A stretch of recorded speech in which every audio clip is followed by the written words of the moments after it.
Hello everybody, आज के इस वीडियो में ओवरी या अंडाशय की अनुप्रस्थ काट का अध्ययन करेंगे। सचित्र वर्णन यहाँ पर हम बताएंगे। यहाँ पर स्टार्ट करते हैं वीडियो में। तो जैसे कि आप लोग जानते हैं कि जो फीमेल्स होती हैं उनमें एक जोड़ी ओवरी या अंडाशय होते हैं जिसके द्वारा अंडाणुओं या ओवा का निर्माण होता है। तो यहाँ पर जैसे ही हम ओवरी या ओवरी की टीएस काटते हैं तो उसमें कौन कौन सी संरचनाएं दिखाई देती हैं। सबसे बाहर उसके चारों तरफ एक कोशिकाओं का जो स्तर होता है, ये आप देख सकते हैं। यहाँ पर चारों तरफ एक कोशिकाओं का स्तर बना हुआ है, एकहरा स्तर। ये जो है ये जनन उपकला कहलाता है। क्या कहलाता है? जनन उपकला इसको कहते हैं। और इंग्लिश में इसे क्या कहते हैं? तो इंग्लिश में इसको कहते हैं जर्मिनल एपिथेलियम। क्या बोलते हैं इसको? Germinal epithelium. ठीक है, जर्मिनल एपिथेलियम। जितनी भी आपको एक किनारे संरचनाएं दिखा रही हैं, एक कोश का मोटा स्तर, ये कहलाता है जर्मिनल एपिथेलियम। और इसी जर्मिनल एपिथेलियम जनन उपकला के किसी कोशिका से किसका निर्माण होता है? सबसे पहले बनते हैं इसमें oocyte। क्या बनता है? oocyte का निर्माण होता है। और oocyte इसके अलावा इसमें अनेक कुछ पुटिकाएं बनती हैं, सूक्ष्म छोटी छोटी पुटिकाएं बनती हैं। तो इनको हम पुटिका कहते हैं, या हम ये आप देख सकते हैं छोटी छोटी पुटिका, या इंग्लिश में इसको कहते हैं क्या? फॉलिकल। ठीक है, तो अनेक फॉलिकल बनेंगी, एक oocyte बनेगा जनन उपकला से, और अनेक क्या बनेंगी? फॉलिकल या पुटिकाओं का निर्माण होगा। अब ये जो पुटिकाएं हैं ये अंडाशय के अंदर अनेक रूपों में दिखाई देती हैं। इसमें जो पहला रूप है, इसमें oocyte मध्य में और चारों तरफ पुटिकाएं एकत्रित होती हैं। तो इस संरचना को क्या कहते हैं? इसको कहते हैं आध पुटिका। आध पुटिका इसको बोला जाएगा, या हम इसको प्रिमिटिव फॉलिकल्स बोल सकते हैं, प्रारंभिक पुटिका कहा जा सकता है। अगर oocyte के चारों तरफ पुटिकाओं का एक स्तर होता है तो इसको बोलते हैं, इसका नाम होता है प्राथमिक पुटिका। क्या नाम होता है इसका? प्राथमिक पुटिका इसको कहते हैं। उस पुटिका को प्राथमिक पुटिका कहेंगे जिसमें oocyte के चारों तरफ फॉलिकल या पुटिकाओं का एक स्तर होता है। और अगर हम देखें कि इस oocyte के चारों तरफ पुटिकाओं के दो स्तर होते हैं तो इसको हम क्या कह सकते हैं? इसको हम वेसिकुलर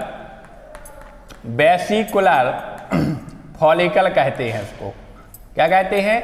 वेसिकुलर फॉलिकल इसको बोल सकते हैं, या फिर हम इसको द्वितीयक पुटिका के नाम से भी जान सकते हैं।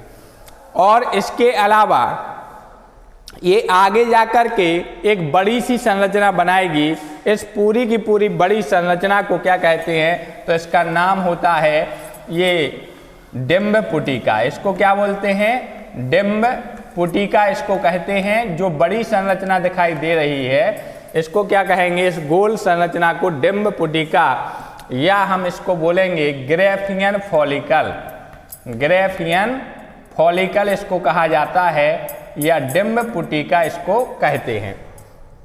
डिंब पुटिका की यदि हम संरचना देखें तो डिंब पुटिका में एक गुहा टाइप की संरचना दिखाई देती है। इसको हम एंट्रम गुहा कहते हैं। एंट्रम गुहा किसमें पाई जाती है? तो डिंब पुटिका में एंट्रम गुहा पाई जाती है। इसके अलावा आप इसमें देख सकते हैं कि सभी पुटिकाएं इसमें पूरी भरी हुई हैं, और इसके किनारे वाले भाग की तरफ, यहाँ पर किनारे वाले भाग की तरफ एक अंडाणु जो है वो व्यवस्थित हो जाता है। तो ये अंडाणु हैं, या हम इसको क्या कहेंगे? ओवम कहेंगे। ये किनारे की तरफ एकत्रित होता है, और यहाँ पुटिकाओं के दो स्तर होते हैं। पुटिकाओं के दो स्तर यहाँ पर पाए जाते हैं। तो ये डिंब पुटिका की संरचना है।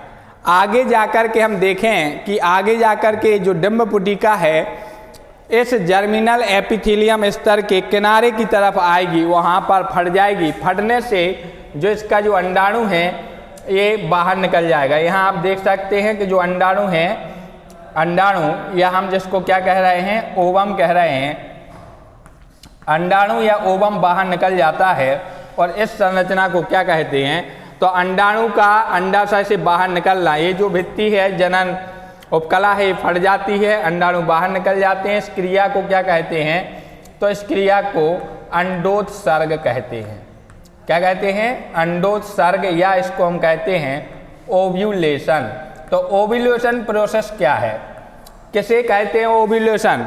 तो ओव्यूलेशन का मतलब होता है कि जब ग्रेफियन पुटिका या डिंब पुटिका यहाँ इसके किनारे आकर और फट जाए, अंडाणु बाहर उदर गुहा में, चूंकि अंडाशय कहाँ होते हैं, मादा के उदर गुहा में, तो जो अंडाणु हैं वो बाहर निकल आए, इस क्रिया को क्या कहेंगे, अंडोत्सर्ग या ओव्यूलेशन कहते हैं। इसके बाद ये रीजनरेट होती है, ये जो डिंब पुटिका फट गई है इसमें कुछ और पुटिका कोशिकाएं पहुंच जाएंगी और एक पीले रंग की ग्रंथि बनाएगी, जिसको हम कहते हैं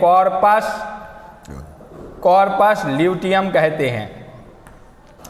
कॉर्पस ल्यूटियम का निर्माण कैसे होता है, तो ये जो फट गई है बाद में रीजनरेट होगी, इसमें और पुटिका कोशिकाएं भर जाएंगी, पीले रंग की एक संरचना बनेगी जिसको क्या कहेंगे, कॉर्पस ल्यूटियम।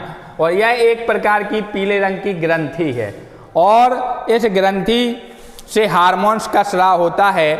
और ये ग्रंथि अगर निषेचन क्रिया हो जाती है, फर्टिलाइजेशन हो जाता है, तो यह गर्भाशय के गर्भाशय में 7वें महीने तक ये रहती है और इससे हार्मोन्स जो हैं वो स्रावित होते हैं। अगर फर्टिलाइजेशन क्रिया नहीं होती है तो कार्पस ल्यूटियम आगे नष्ट हो जाता है और ये किस में परिवर्तित हो जाएगा, ये एक संरचना में परिवर्तित हो जाता है जिसे क्या कहते हैं, कार्पस एल्बिकेंस कहते हैं। तो कार्पस एल्बिकेंस में परिवर्तित हो जाता है। ये थी अंडाशय की संरचना। इसे द्वारा एक बार फिर से रिवाइज कर लेते हैं। तो यदि हम अंडाशय की टीएस देखते हैं, अनुप्रस्थ काट देखते हैं, तो इसमें वैसे तो 2 भाग होते हैं। बाहर वाला जो भाग है वो कॉर्टेक्स कहलाता है, ये वाला कॉर्टेक्स में ही पुटिकाएं होती हैं। अंदर वाला जो भाग है वो मेडुला कहलाता है। इसमें ये देख सकते हैं आप, तो ये जो हैं ये रुधिर वाहिनी है, रुधिर नलिकाएं हैं, छोटी छोटी रुधिर कण बोल सकते हैं इनको। यहाँ पर कनेक्टिव टिश्यू होता है, संयोजी ऊतक यहाँ पर भरा रहता है बीच में, और किनारे पर परिधि के चारों तरफ विभिन्न पुटिकाएं होती हैं। सबसे पहले जनन उपकला से oocyte का निर्माण होता है, विभिन्न पुटिकाओं का निर्माण होता है। ये व्यवस्थित होकर पहले आदि पुटिका बनाएंगी, फिर प्राथमिक पुटिका बनाएंगी, और अगर 2 स्तर पुटिकाओं के होंगे तो वेसिकुलर फॉलिकल्स या द्वितीयक पुटिका बनाएंगी। ये आगे विकसित होकर डिंब पुटिका बनाएगी। डिंब पुटिका में एंट्रम गुहा होती है, अंडाणु किनारे की तरफ होता है। डिंब पुटिका परिधि पर आकर फट जाएगी और अंडोत्सर्ग क्रिया होगी, अर्थात अंडाणु बाहर निकल आएगा।